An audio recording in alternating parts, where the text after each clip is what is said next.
गुरु श्री स्वामी समर्थांना वंदन करूया. अनंत कोटी ब्रह्मांड नायक राजा विराज योगीराज अक्कलकोट श्री स्वामी समर्थ सद्गुरू महाराज की जय.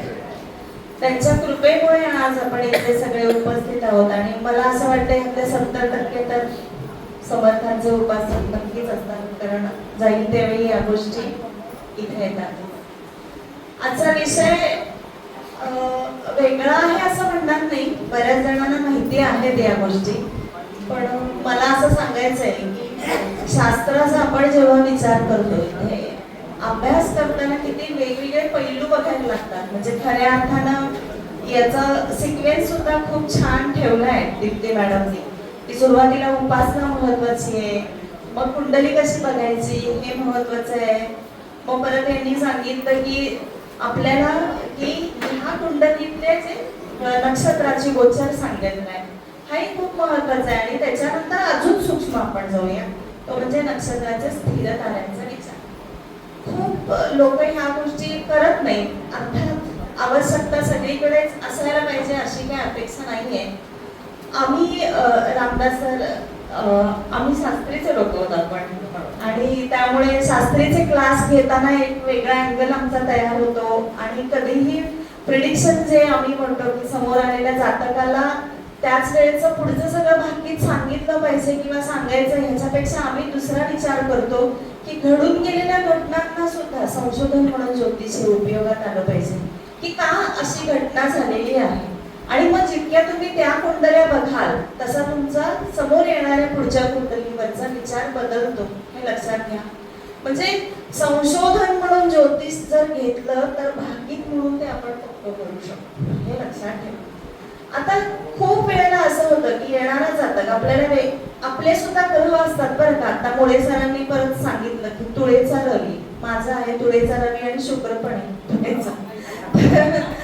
आपले जे ग्रह असतात ना, अर्थात ते मी म्हटलं ना की आलंच की हे आपल्याला सांगत असतात त्यावेळी, किंवा एकसारख्या कुंडल्या ज्या आपल्याला दिसतात त्या तुम्हाला सांगत असतात. एखाद्या वेळी आपण फलादेशाला बसलो की तेच युती योग किंवा तेच लग्न किंवा त्या नक्षत्राचे लोक येत असतात दिवसभरात. तर बऱ्याच वेळेला काय होतं, सकाळच्या सत्रामध्ये एखादी व्यक्ती आपल्याला पत्रिका बघायला आली तर आपण त्याला जे अनालिसिस सांगतो तर तो सगळ्याला अगदी 100% मान डोलवतो, 100% डोलवतो, पण 70% खरं असू शकेल. कारण काही गोष्टी आपल्या पुढे ते नाही सांगू शकत की हे चुकलंय मॅडम. सगळ्याला हो म्हणत असतात ते लोक. सगळ्यात चांगली गोष्ट म्हणजे तुम्ही खूप कष्टातनं वर आलायत, हो हो हो हो, तुमच्या एवढ्या जगात कोणी चांगलं नाही, हो हो, डोळ्यात पाण्याने भरलेच, मग काय विचारूच नका. तुम्ही जगासाठी खूप सगळं केलंय पण तुमच्यासाठी कोणी नाही केलं. खरंच हेच इथंच हे ऐकायला आलं होतं. अशा सगळ्या गोष्टी ज्योतिषातल्या गमतीच्या गोष्टी खूप असतात आणि हे मारत जा षटकार, तुम्हाला 100 सेवेचे 1000 रुपये ठेवून जाणार होते. त्यामुळे हे बघत असताना आपण एक लक्षात ठेवायचं की सकाळच्या सत्रामध्ये मी त्याला सांगितलं आणि तो सगळ्यांना हो हो हो मान डोलवली, पण दुपारी एक व्यक्ती आली आणि त्या कुंडलीशी बहुतांशी साधर्म्य होतं. म्हणजे लग्नही तेच असेल, चंद्र तेच आहे, बहुतांशी ग्रह सुद्धा तसेच आहे. जनरली आपले ठोकताळे जसे मुळे सरांनी सांगितलं की 5 गोष्टीवरून आपण मारायला लागतो चौकार वगैरे की हा हे असं आहे. पण तीच जेव्हा कुंडली आपण सांगायला लागतो दुपारी ते म्हणतात काही मॅच होत नाही मॅडम. मग आपल्याला शंका येते, अरे आपले हे अनालिसिस बरोबर होते, आपण हे सांगत होतो सकाळी हो म्हणाला आणि दुसरी ह्याला साधर्म्य असणारी व्यक्ती काही म्हणते, मग आपला अभ्यास कमी आहे का काय गडबडतंय अशी कधी कधी आपल्याला शंका येते. तर कायम लक्षात ठेवा की जेवढा ज्योतिषशास्त्राचा सूक्ष्म विचार कराल तितके तुम्हाला अनालिसिस चांगले येणार. म्हणजे आता आपण बघतो की नवमांश, आता एक बघितलं की चंद्र हा जो आहे ग्रह, आपल्याला नक्षत्र माहितीये 3 अंश 20 कलांचे एक चरण असतो, 13 अंश 20 कलांचा एक नक्षत्र आहे. चंद्र 1 तासाला किती जातो, किती कला पुढे जातो, 1 तासाला विचारलंय आहे का इथे कोणी? त्यांनाच आज बक्षीस देऊन टाका. चंद्राचे ज्याला 1 तासाची गती माहितीये त्याला आज बक्षीस मिळेल. किती? 30 नाही 33 कला जातो. 33 कला चंद्र 1 तासाला जातो.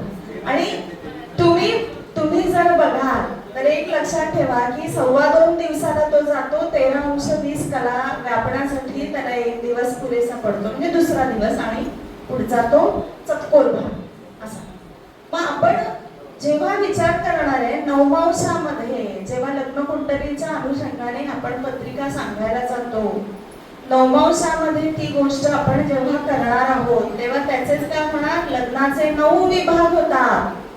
मग बदललं ना, लग्न बदललं, तुमचे ग्रह बदलले, फलादेश बदलतो. जेव्हा हे किती आहेत, 12 अष्टोत्तरशे 108 त्याचे भाग होणार, म्हणजे काय बदलतात गोष्टी. मग जसं आपण म्हणतो की वर्गीकरण करायला लागतं, चंद्राचं सुद्धा 27 कुंडल्यांचं विभाजन आपल्याला तिथे होतं. म्हणजे इथे सूक्ष्म विचार आहे ना, करावा लागतो. जेव्हा आपण एक गोष्ट लक्षात ठेवा की सगळाचा सगळा फलादेश धडाधड सांगायचा नाही, आपण हळूहळू जाऊया ना. त्याला सांगायचं बाप मी बिझी आहे, मला 8 दिवस अजिबात वेळ नाहीये. कदाचित वेळ असेल आणि त्या वेळेचा तुम्ही सदुपयोग करा, ती कुंडली घ्या, त्याचा छान 8 दिवस अभ्यास करा ना. आणि मग तुम्ही त्याला सांगा की 8 दिवसांनी मला 8 दिवसांनी वेळ आहे. त्याला असंही वाटेल की अरे बापरे हा फारच बिझी असतात असं वाटेल.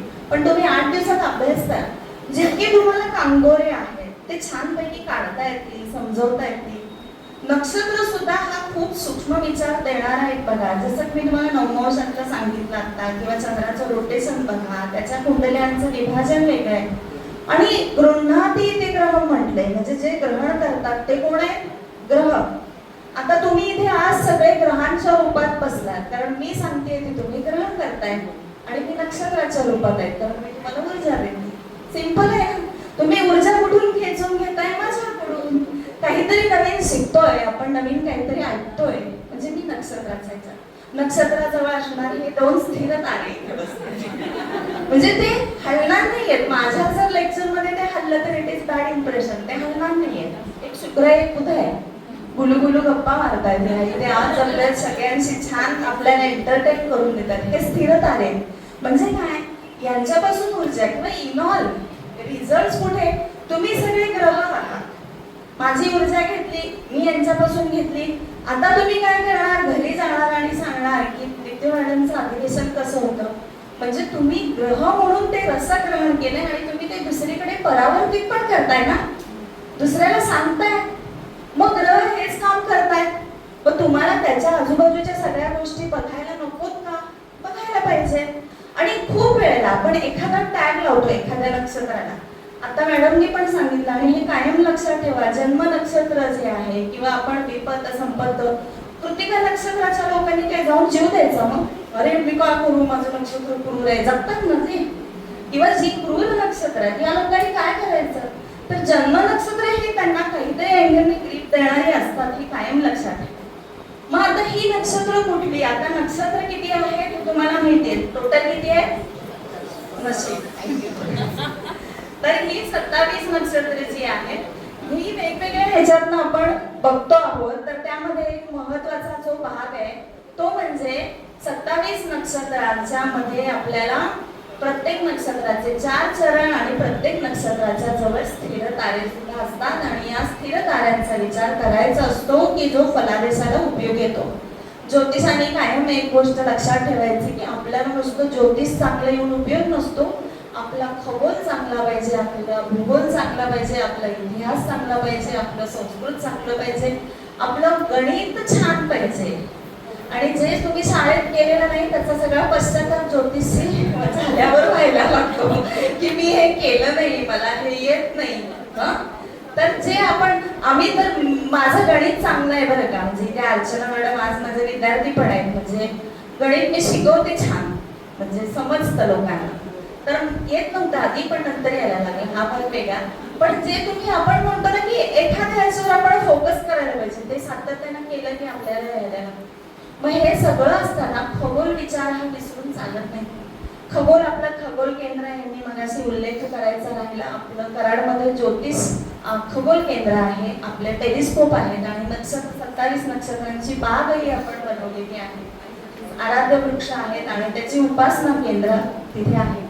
तर खगोलामध्ये जे आकाशामध्ये जे दिसतंय त्याचे ऍप्लिकेशन्स लावता आले पाहिजेत ना, नाहीतर तुम्ही काय करताय, लक्षात ठेवा, तुम्ही पंचांग बघताय पण तुम्ही इमॅजिन करताय का की अरे आकाशात हे आता असं असेल? नाही बघत ना. तुम्ही डिजिटली सगळं जाताय. खगोलामध्ये नक्की काय आहे हे तुम्हाला समजलं पाहिजे. मग खगोल व्यासपीठावरून आवाज खूप येतोय. कोणीतरी सुरुवातीला सांगितलं होतं की व्यासपीठावरची लोक गडबड करतात. व्यासपीठावरचे लोक गडबड करतात, मग असे कोणीतरी सांगितलं होतं. आपले करू नये असं. तर हे जे आहे ना, प्रत्येक नक्षत्र जे आहे हे अवकळा चक्र, हे जर तुम्ही छान बघितलं तर तुम्हाला सगळ्या गोष्टी समजतील. आता दुसरा एक प्रश्न बघा, तुम्हाला कोणाला येत असेल उत्तर तर इट्स ओके, अदरवाईज सोडून देऊ, मग क्लासला या माझ्याकडे. आलं नाही? अवकळा हे नाव कसं झालं?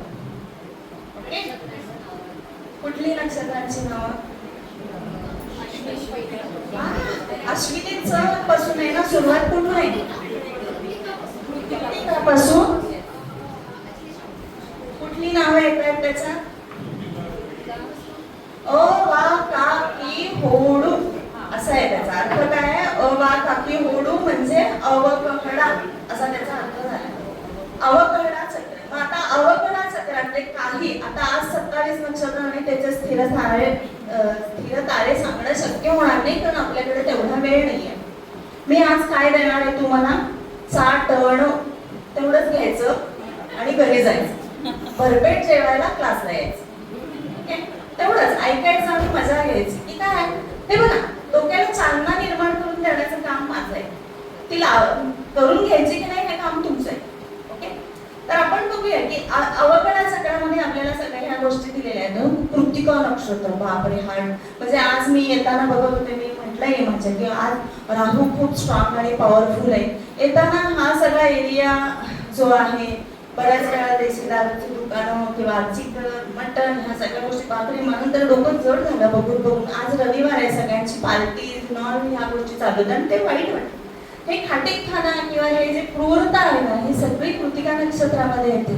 तुम्ही बघा, हे मुळात अग्नितत्वाचं नक्षत्र आहे. अंत्यनाडी हे मी वेगळं काही शिकवत नाही. घरी जायचं, निवांत अवकळा चक्र बघायचं, हे सगळे येणार. कधी हे ज्योतिष हे जे आहे ना, हे तुम्हाला असं वाटत असेल अधिवेशनाचा उद्देश काय असतो, तर it is as good as demo कारवर कार शिकणं असं आहे ते. तुम्हाला ते समजायला लागेल पण येणार नाही, लक्षात ठेवा. म्हणजे काही काही जण म्हणतात डेमोवाल्याला आले चला वेगवेगळ्या 4 कार बोलवू, आपले ड्रायव्हिंग येऊन जाईल, असं येत नाही. तर अंत्यनाडी आहे, याची देवता अग्नी आहे. आता हे नक्षत्र किती क्रूर आणि दाहक नक्षत्र आहे तुम्हाला माहिती आहे. ह्याच्या गोष्टी वगैरे खूप सुंदर आहेत पण त्या काही आज मी सांगणार नाही कारण आपल्याला स्थिर तारे हा विचार करायचा आहे. याच्याजवळ जे असणारे तारे आहेत यांच्यात या ताऱ्यांचं नाव आहे इटाटरी, कॅप्युलस आणि अस्तिया.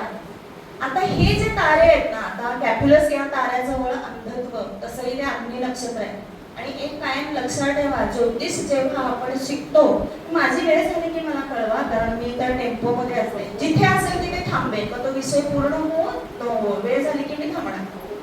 तर तो जो आहे ना की ज्योतिष हे आपण जेव्हा बघतो ना, 5 आपली ज्ञानेंद्रिय, 5 कर्मेंद्रिय ह्याच्यावर ज्योतिष आहे. आणि ज्याचा तत्वविचार चांगला होतो की त्याचं ज्योतिष पक्क होतं. हे तुम्हाला तारे विचार वगैरे वाटत असेल की हे कुठं मिळेल काय, तर एक तर ज्योतिष सोबती हे श्री श्री भटांचं पुस्तक आहे, ह्याच्यामध्ये सगळं दिलेलं आहे. दुसरं म्हणजे नक्षत्र लोक जोशींचं पुस्तक आहे, त्याच्यामध्ये सुद्धा छान पद्धतीने ह्या गोष्टी दिलेल्या आहेत. तर 5 आपली ज्ञानेंद्रिय कुठली आहे? शाळेत शिकलो, परत सांगते, डोळे, नाक, जीभ, त्वचा आणि कान, या सगळ्या आपण जेव्हा गोष्टी बघतो. आता मी कृतिकेवरून इकडे गेले म्हणजे कुठेतरी संबंध आहे ना. तर ह्यातलं जर आपण बघू, काही जणांना मी विचारलं अरे डोळे कशाचे कारक आहेत, तर ते म्हणतात जलतत्व, कारण पाणी येतं म्हणून. पण वास्तविक पाहता डोळ्याला कधीही हात लावा, ते गरम आहे, म्हणजे ते अग्नितत्व. शरीराचा सगळ्यात मोठा अवयव कोणता? काल कोणीतरी सांगितलं मेंदू. त्वचा हा शरीरातला सगळ्यात मोठा अवयव आहे की जो सगळे ऑर्गन आपले कव्हर करतो. तिथे वायुतत्व आहे, ज्याचा आपण म्हणतो कान तीक्ष्ण आहे, तो गुरु, कारण गुरु हा चुका टीका ह्या सगळ्या गोष्टींचा कारक आहे, म्हणजे तो आकाश तत्वाचा कारक आहे. जीभ आपली कायम ओली आहे ना, कोरडी पडली की समजायचं काहीतरी वेगळं होतंय बाबा, बहुतेक बोलावणं आलं. तर ही जीभ जलतत्वाची. ओके, वायू, अग्नी, आकाश, जल, पृथ्वी तत्व. जे आपण म्हणतो ना नाक, बुधाच्या लोकांचं नाक छान असतं. तृप्ती मॅडम कन्या लग्न, दीप्ती मॅडम कन्या लग्न, म्हणजे नाक खूपच ह्याही गोष्टी आहेत बरं का. ज्याचं नाक छान आहे त्याचं बुध छान आहे. आणि पृथ्वी तत्वामध्ये ही सगळ्या गोष्टी आहेत. वायू आहे, जल आहे, अग्नी आहे, सगळी तत्व आहेत. आणि तुम्ही ज्या ज्योतिषांचे पत्रिका बघाल ना तर त्यांचा बुध चांगला असतो. आपण दुसऱ्याच्या आयुष्यात नाक खूप असतो, हे लक्षात ठेवा. तर हे जे आहे, तर इथे कृतिका नक्षत्र हे डोळ्याशी निगडीत आहे आणि इथे असणारे हे तारे कॅप्युलस तारा हा अंधत्व देतो. म्हणजे तुम्हाला लक्षात आलं पाहिजे की काय याला असं का झालंय. तुमच्या डोक्यात विचार सुरू व्हायला पाहिजे. आता बघा, हे दाहक नक्षत्र आहे, उग्र आहे, त्रास होतो आपल्याला. म्हणजे लाही होते बघा. आपण म्हणतो ना एखाद्या व्यक्तीच्या शरीराची, इथे सुद्धा अशी जी दाहक नक्षत्र आहेत, मंगळाची नक्षत्र आहेत, केतूची नक्षत्र आहेत, त्यांना असे सारखे फॅन आणि एसी, आणि ही बघती तर सारखी साडीचं पत्र, हिला थंडी वाजते. म्हणजे ह्या जेव्हा गोष्टी असतात ना, प्रत्येक व्यक्तीची काय असते, फिजिक वेगळं आहे की त्याला त्या त्या गोष्टी हव्या असतात. तर हे दाहक नक्षत्र आहे आणि म्हणून याचा आराध्य वृक्ष काय दिलाय, उंबर. तुम्ही वास्तूला बघता की नाही, जिथे पाणी आहे तिथे उंबराचं झाड आहे. म्हणजे हे काय, उंबर हे शीतलता देणार आहे.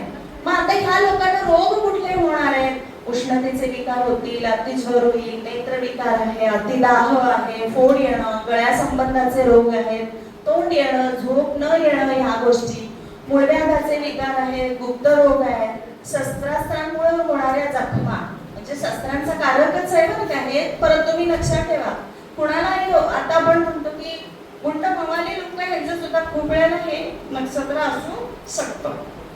घसा सुजणे, श्वास नलिका किंवा अन्न नलिकेमध्ये फोड येणं, ह्या गोष्टी कृतिका नक्षत्रामध्ये येतात आणि ह्या 3 ताऱ्यांमध्ये येतात. औदुंबर आहे, म्हणजे हा कसा आहे, थंड आहे, शीतल आहे, गर्भसंधारक आहे, गर्भाशी निगडीत सुद्धा. कृतिका नक्षत्र काय सांगितलं आपल्याला, या दुसरी नक्षत्र आहे की नाही. मग कार्तिकेयाचं आहे कृतिका नक्षत्र. गर्भ राहत नसेल तर काय, ज्या स्त्रियांना स्त्री बीजाची कमतरता आहे तिथे बीजयुक्त फळे खायला सांगितले. आणि म्हणून ज्या पूर्वीच्या काळी तो विधी होता, आता ह्या सगळ्यांना माहिती असेल की पहिल्यांदा ज्यावेळी मासिक पाळी येते त्यावेळी तिचा तो विधी केला जातो आणि सगळी बीजयुक्त फळं तिच्या ओटीत घातली जातात. त्यामुळे स्त्री बीज हे चांगलं होतं. त्यामुळे हे गर्भसंधारक आहे आणि उंबर हा त्याचा आराध्य वृक्ष आहे. वाईट त्याच्यामध्ये असे चान्सेस असतात की गर्भ राहत नाही आणि म्हणून त्याला हे उपाय दिलेले आहेत. याची साल चांगली आहे, म्हणजे गायनिक जर इश्यूज असतील तर उंबराच्या मुळाच्या रसामध्ये जिरे आणि खडीसाखर घालून घ्यायची तर त्याचा फायदा होतो. डोळे आले तर त्याचा चीक लावावा, डोळ्यांशी निगडीत आहे कृतिका नक्षत्र. उंबराच्या पानावर फोडासारखे उंचवटे असतात, पण ते गोड दह्यामध्ये साखरेबरोबर काढून घेतले तर गंडमाळेवर सुद्धा त्याचा उपाय होतो असं सांगितलेलं आहे. मुळव्याध येणं, तोंड येणं, याच्यासाठी उंबराच्या झाडाचं पाणी अतिशय छान सांगितलेलं आहे. याचा मस्तक कुठे आहे, ह्या तारे आणि नक्षत्राचं मस्तक, डोळे आणि ओठ ह्याच्यावर ह्याचा अंमल आहे. पंचांगामध्ये बघा की सगळ्या ह्या गोष्टी दिलेल्या असतात, त्याचा तुम्ही वापर करायचा. दुसरं नक्षत्र आहे ते म्हणजे उत्तरा नक्षत्र. आज रवी पॉवरफुल आहे की नाही. मग रवीचं कसं काय, आज दिवस रवीचा आहे. किंवा आता तुम्ही म्हणाल की आता खूप जण म्हणतात मला हे बघितलं तरी सुद्धा मॅडम तुमचं शुक्र चांगलं आहे, वृषभ किंवा वृषभ, असं नसतं ऑलवेज. माझा रवी चांगला आहे, 10 नोव्हेंबरचा जन्म आहे, माझ्या आकड्यामध्ये 4 वेळा रवी आहे, माझा रविवारचा जन्म आहे, रवीच्या होऱ्यातला जन्म आहे, रवीच्या नक्षत्रातला जन्म आहे. आणि सरांनी सांगितलं तसं तुळेचा रवी, तुळेचा शुक्र, या सगळ्या गोष्टी एकत्रित आल्यानंतर आपल्याला कळायला लागते की हा असं कॉम्बिनेशन असू शकतं. तर हे उत्तरा नक्षत्र आहे ना, याच्या जवळचा जो तारा आहे तो डेलिबोला तारा आहे, डेलिबोला. आणि दुसरा आहे तो म्हणजे अल्गोल तारा पण. याची नाडी आद्य आहे, म्हणजे काय, वाताचे विकार होणार, वात प्रकृती. शनी हा वाताचा कारक आहे आणि मगाशी प्रियाला सांगितलं तसं ते हे वात काय करतं, कमी करतं. म्हणून शनीला तेलाचाही आपल्याला सांगितलं, शनी हा वाताचा कारक. याचे देवता आर्यमा आहे. नंतर आराध्य वृक्ष पिंपरी आहे, पिंपरी पायरी आहे, पायरीला पिंपरी असं काही ठिकाणी म्हटले, पण हे आंब्याचं झाड नाही, हे लक्षात ठेवा. यामध्ये यकृताचा दाह, आतड्यांचे रोग, वाताचे विकार अधिक होणे, कंबरदुखी, चक्कर येणे, मज्जातंतूची विकार हे लक्षात आलं पाहिजे ना पटकन. आधी एक लक्षात घ्या की रवीचे सगळे नक्षत्र त्रिपाद आहेत. बरोबर आहे. म्हणजे आता ह्याचा एक चरण सिंह गेला, 3 चरण ह्याचे कन्या राशीमध्ये आपण ऍप्लिकेशन त्याचे लावणार. पण तुम्ही कॉम्बिनेशन कसं बघणार? रवीत रवी, बुध रवी, मग फलादेश तुम्हाला येणार. आणि मग त्याच्या जवळचे नवमांश आणि स्थिर तारे, पक्का फलादेश तुम्ही लिहून काढा. गेल्या निदान तुमच्या कुंडलीचा जरी तुम्ही असा अभ्यास केला तरी आजच्या अधिवेशनाचे पैसे भेटले, मिळालं सगळं. तर चक्कर येणे, मज्जातंतूची विकार असतील, रक्तदाब किंवा मानेचे विकार, पित्त. हा एक लकब तुम्हाला सांगते, कन्याचे लोक सारखे असे करतात. तुम्ही बघा इथे जे इश्यूज येतात ना ते तुम्हाला ह्या लकबही सांगते. राशीच्या, लग्नाचा खूप लोकांना अशी सवय असते किंवा बोटं मोडणं, पायावर पाय टाकून बसणं, पाय हलवणं, याही गोष्टी कन्याच्या लकबी आहेत. ह्या बघा तुम्ही. विसरपोळेपणा, पशु दुर्घटना, याही गोष्टी याच्यामध्ये कोणी काढू नका, त्याचा रिझल्ट जाणार नाही. पायाची आडी काढली म्हणजे मी टाकलं नव्हे असं नाहीये, तर ते राहू दे तसं.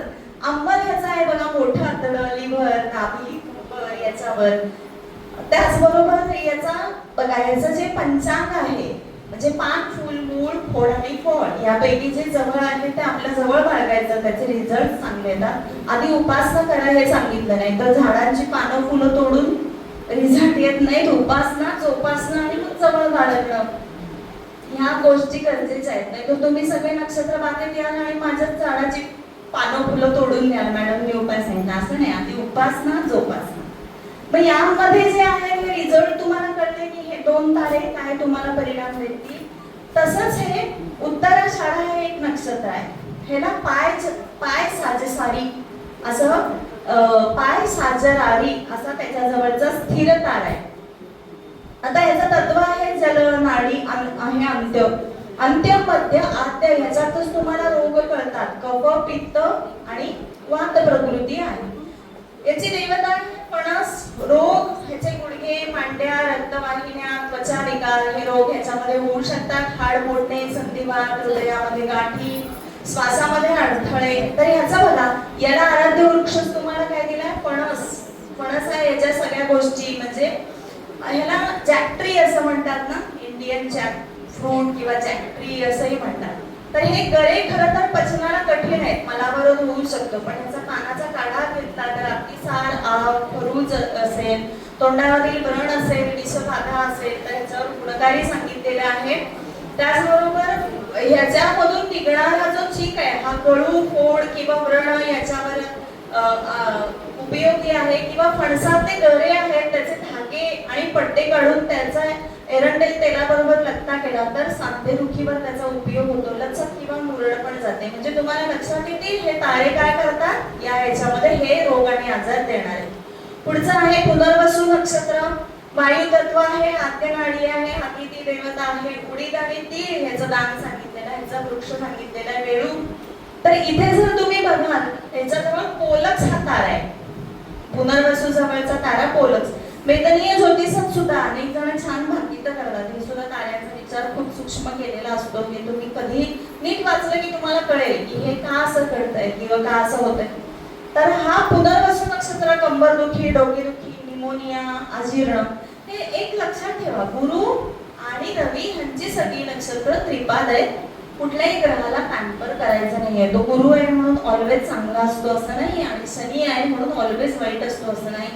गुरु सुद्धा तुम्हाला किती रोग आजार देतो, किती वेळी तुम्हाला त्रास देतो, तर त्याची पॉझिटिव्हिटी घेणं हे गरजेचं आहे. तर ह्या लोकांना काय होऊ शकेल? रक्तदाबाचे विकार, दमा, बाळदमा वगैरे तुम्ही पुनर्वसूला बघितलं असेल. अनेक मुलांना असतो, हे खरंच ऑब्झर्व करून बघा आणि ते तुम्हाला छान पद्धतीने सांगता येईल. तर याचं पंचांग जे आहे वेळू हे जे आहे याचं पंचांग जवळ ठेवायचं, त्याचा तुम्हाला फायदा होतो. त्रिदोष जे नाश करणार आहे असा हा आहे. वेळूचं लोणचं पण मिळतं, अनेक जण ते खाऊ शकतात. कफ, पित्त, वात या सगळ्या गोष्टी ना कमी होणार. असंच विशाखा नक्षत्राजवळ लिब्रा, अल्फा लिब्रा हा तारा आहे. त्याचं आपल्याला आराध्य वृक्ष दिलेली आहेत, प्रत्येकाच्या नक्षत्राचे स्थिर तारे दिलेले आहेत. हा विषय जो आहे प्रत्येक गोष्ट तुमची जी नक्षत्र किंवा तुम्हाला उलट जा आपल्याला हे रोग आजार होतात, मग तुम्ही फाइंड आउट करून बघा, तुम्हाला कळेल की आपण ह्या ह्याच्याजवळ आपले तारे आहे किंवा असं नक्षत्र आहे म्हणून मला हे अडचणी येतात. तर होपफुली मी तुम्हाला म्हटलं होतं मी तुम्हाला जेवण देणार नाही, ब्रेकफास्ट नाही, चाटण हे तेवढंच घ्यायचं असतं. त्यामुळे खूप नको, अजीर्ण होईल, आपल्याला अजून जेवायचं आहे. हे स्टार्टर म्हणून समजा जेवणाच्या आधीचं. आणि आपण इथेच थांबूया. पुढे परत भेटूया. दीप्ती मॅडमचे असे छान कार्यक्रमांची शृंखला होत राहो आणि आम्ही त्याच्यामध्ये उपस्थित राहू. मॅडम तुमचं कौतुक करायला यायला मला नक्की आवडेल. अशा सगळ्यांच्या प्रोत्साहनामुळे कार्याला उभारी येत असते, हे नक्कीच. तुम्ही पण सगळ्यांनी शांतपणे ऐकून घेतलं त्याबद्दल तुमचे सर्वांचे धन्यवाद. पुन्हा भेटूया. नमस्कार.